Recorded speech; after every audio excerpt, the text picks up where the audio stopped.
Hey everybody, Chase from C & Woodwork here. Today I'm not going to be talking about a find in a dumpster, but I am going to show you what's in these toolboxes. So let's take a look. Alright, so I found both of these toolboxes on the local listings. It's kind of like Craigslist, but it's KSL in my area. And basically they just had the toolboxes and a bunch of tools.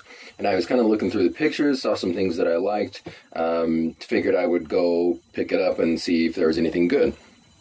So this toolbox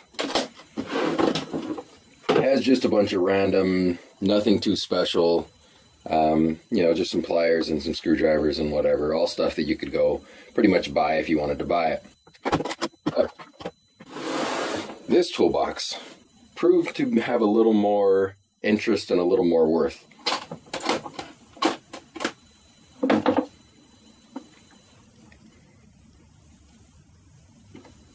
So we've got a lot of old wrenches and some other really interesting stuff. This one's pretty modern. It's a Campbell Hausfeld die grinder, which isn't anything too special, but it's definitely worth what I paid for this. There's just some wire strippers, some wrenches, a whole lot of wrenches in this box.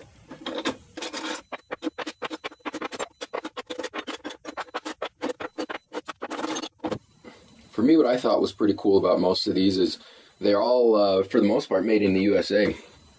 So you can even look at these little wire strippers here. And it's K. Miller, T&M Co. Springfield, Mass. So it's all pretty much USA. And these are an old pair of wire strippers, but they're not anything too special, I don't think. So I don't want to make the video too long. I'm just going to run through and show you some of the maker's marks and stuff on these wrenches, and then we'll get to what else is in the toolbox.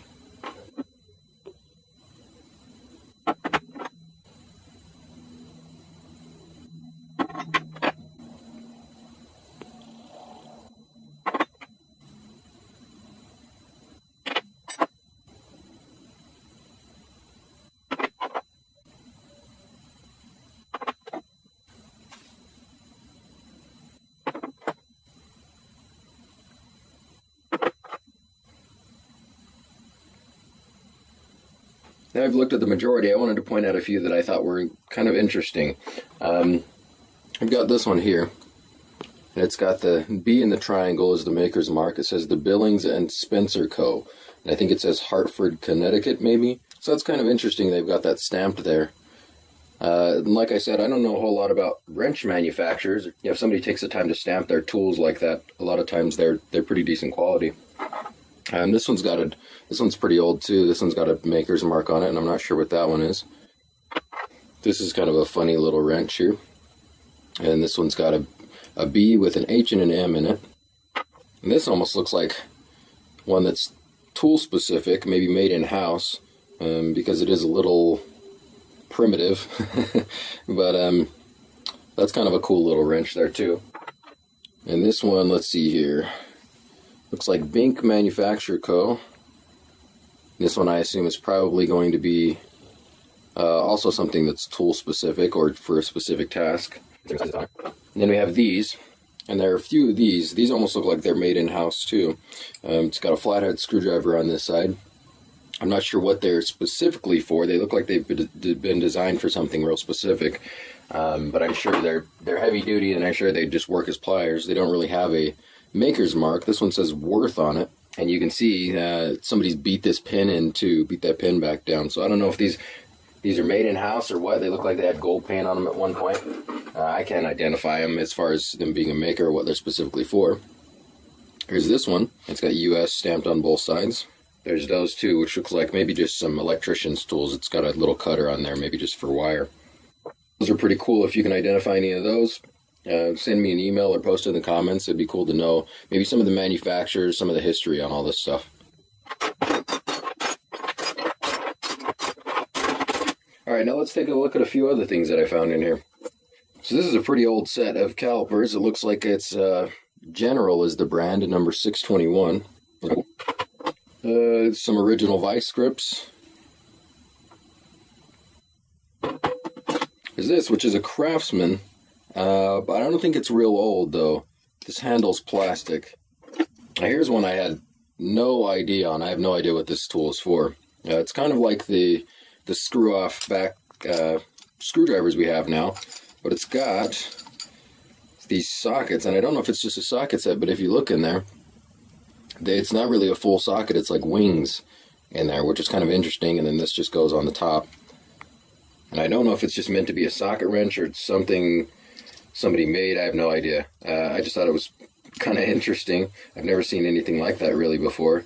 And then all of these just drop in the back of this, and the back screws on again. So that's kind of an interesting little tool. So we got this, which is a socket hand drill. This is a Craftsman 4427. I don't think it's super old, but it is pretty cool. And just some little other stuff. This is a pretty old little drill bit.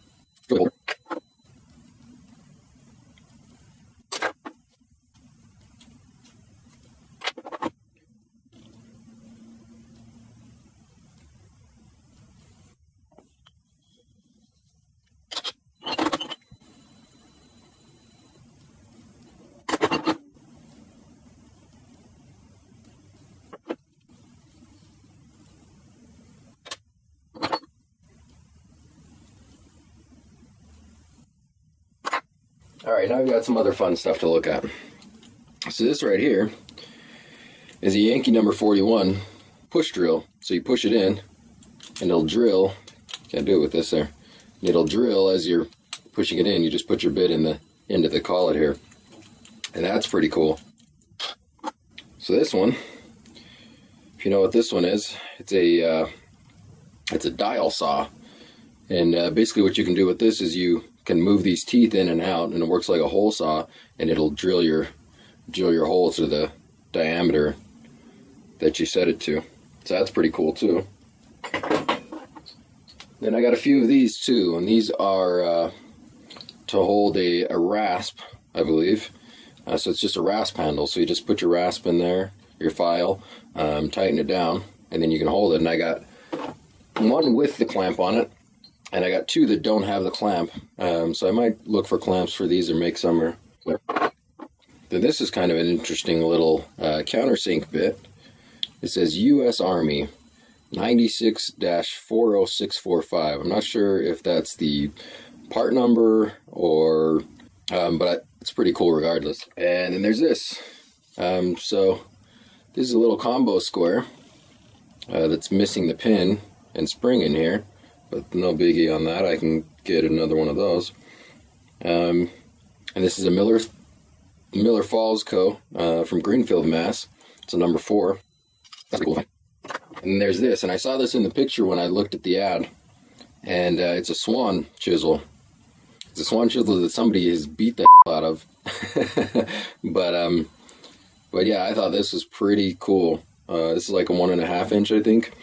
And look at if you look at the bevel on here, I'm not sure what he was using it for. I don't know what the guy did. I don't know what his profession was, but that bevel on there, I mean, look at the angle on that thing. That thing is jacked up. So I don't know if I should leave it on that angle. It's been pretty well used. It's not sharp at all. Or grind it back down or what. I'd like to make another handle for it if it's salvageable. It is pretty beat on here. It looks like somebody definitely had some pliers and was smacking it with a hammer. But you look at the maker's mark, that's definitely a swan. So that's a nice chisel right there. If I can figure out how to get it back to usable or somewhat usable condition. So definitely some cool stuff here. I got both toolboxes and all the tools for 30 bucks, which is a pretty good score. I don't know all the brand names and I don't know all the information on them. I know some of the tools are pretty old.